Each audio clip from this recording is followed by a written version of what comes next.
الكريم أما بعد فأعوذ بالله من الشيطان الرجيم بسم الله الرحمن الرحيم فبما رحمة من الله لنت لهم ولو كنت فظا غليظ القلب لانفضوا من حولك فاعف عنهم واستغفر لهم وشاورهم في الأمر فإذا عزمت فتوكل على الله إن الله يحب المتوكلين صدق الله العظيم।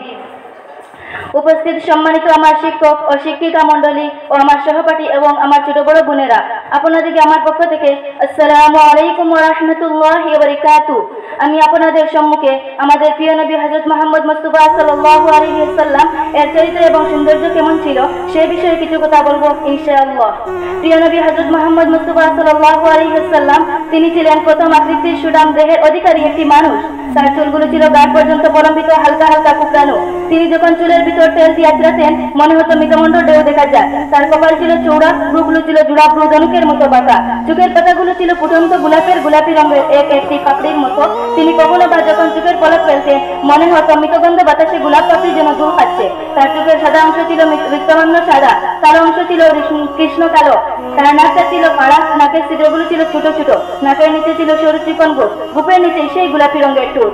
তার ঠোঁটগুলো যখন কখনো বা মুচকি হাসতো গোটা পৃথিবীর মানুষ অবাক দৃশ্য হয়ে দেখতো সেটা পৃথিবীতে যেন বিজলি চমকি আছে। তিনি কখনো বা যখন রাস্তা দিয়ে হেঁটে যেতেন, এক মাস পরে যখন বা কখন সাহাবা হাঁটতেন তার গায়ের জান্নাতি গন্ধ তারা পেতেন। মায়েরা উম্মাহাতুল মুমিনিন যারা তারা নবীর যখন কখন রক্তে বা গামে বেঁধে শরীর নিয়ে ঘরে ঢুকতেন, কপালের ভিতর মুক্ত টানার মতো গামগুলো যখন জমে থাকতো মায়েরা ছোট শিশি খুঁজে সেই গামগুলো শিশিতে ভরে জমা রেখে দিতেন। কখনো বা ঈদের কোনো অনুষ্ঠানে যখন আদর হিসাবে ব্যবহার করতে পারে।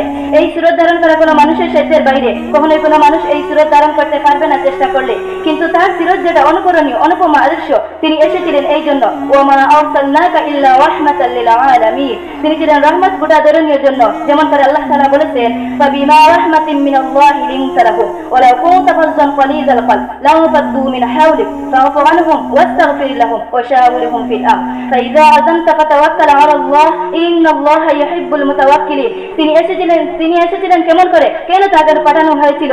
আল্লাহ তাআলা নিজেই বলেন লাকাদ কানা লাকুম ফি রাসূলিল্লাহি উসওয়াতুন হাসানাহ। তিনি ছিলেন মডেল, তিনি ছিলেন আইডল, তিনি ছিলেন আইকন, তিনি ছিলেন অনুপমা আদর্শ, তিনি ছিলেন উসওয়াতুন হাসানাহ। তিনি গোটা মানব জাতির জন্য সকাল থেকে সন্ধ্যা রান্নাঘর থেকে সংশোধন ভাবে তার জীবন, ব্যক্তি জীবন, পারিবারিক জীবন, রাষ্ট্র জীবন, অর্থনৈতিক জীবন, ইন্টারন্যাশনাল রিলেশন সকল ক্ষেত্রেই তিনি ছিলেন আদর্শ। তিনি ছিলেন মডেল, তিনি ছিলেন আইকন। একবিংশ শতাব্দীর সূচনার লগ্নে দাঁড়িয়ে গোটা পৃথিবী যখন জঞ্জাবিক্ষুব্ধ, গোটা পৃথিবী মানবতা যখন আজকে জুলুমকিত, আজকে শুধু মুসলিম নয় গোটা মানুষ যখন আজকে মাতব্বর, মানুষের বুটের নিষ্পৃষ্ট হচ্ছে তার জীবন, মানুষগুলো যখন আজকে রঙে রঞ্জিত হচ্ছে তার গোটা দেশ, সেই ফিলিস্তিনের দুধু মরুভূমি আজকে যখন আমার কিসের বাইরে রক্তে রঞ্জিত, সেই জিরান নদীর পানি আজকে যখন সূর্যের স্ফটিকের মতো আর নেই, কাশ্মীরের বাইরে রক্তে যখন রঞ্জিত পার্শ্ববর্তী আরেকারে মুসলমানরা আজকে উকিয়ার সেই টেকনাফি তাবুর নিচে তারা যখন জীবনযাপন করছে, আজকে বারবার মনে পড়ে সেই নবীজির কথা। তিনি যদি আবার আজকে আসতেন কোনো একটা ভূখণ্ডে, আমরা যদি দৌড়ে তার কাছে যেতে পারতাম, গোটা মানবতা যদি বলতে পারতাম মুক্তি চাই, স্বাধীনতা চাই, বুটের নিচ থেকে জীবন চাই, তিনি হয়তো আঁকড়ে ধরে বলতেন এখানে শান্তি, চলে এসো উদখুলু বিসসিলমি কাফা। তাহলে তোমার জন্য প্রশান্তি, তাহলে তোমাদের জন্য মৃত্যুর স্বাধীনতা, মৃত্যুর গ্যারান্টি। কখনোই আর জঞ্জালযুক্ত পৃথিবীতে তোমাদের বুক পেতে দিতে হবে না। এটা সম্ভব যদি এমন হতো আমাদের কথাগুলো কোরআনের কথার মতো। ومن أحسن قولا ممن دعا إلى الله وعمل صالحا وقال إنني من المسلمين। আমাদের তাকিদ যদি এমন হতো উদখুলু ফিস-সিলমি কাফা, ইসলামের পরিপূর্ণভাবে চলে আসো, যদি সেই কথাগুলো থেকে দূরে সরে আসতে পারতাম। আফাতুমিনুনা বিবাদিল কিতাবি ওয়া তাকফুরুনা বিবাদ। কতই না সুন্দর হতো ভালোবাসা যদি এমন হতো যে নবীকে যেমন করে আল্লাহ তাআলা ভালোবাসার আধার বানিয়েছিলেন। আবার যদি আমরা হতে পারতাম এমন আতাউবুদাল্লাহ কাআন্নাকা তারাহু ফাইন লাম তাকুন তারাহু ফাইন্নাহু ইয়ারাক। আমরা যদি সফলতা এমন হতে পারতাম قد أفلح المؤمنون الذين هم في صلاتهم خاشعون। আমরা যদি দীপ্ত শপথ গ্রহণ করতে পারতাম ইন্না সলাতি ওয়া নুসুকি ওয়া মাহইয়ায়া ওয়া মামাতি লিল্লাহি রাব্বিল আলামিন। আমরা যদি কুরবানি নজরানা এভাবে পেশ করতে পারতাম ইন্নাল্লাহা আশতারা মিনাল মুমিনিনা আনফুসাকুম ওয়া আমওয়ালাকুম বিআন্না লাহুমুল জান্নাহ।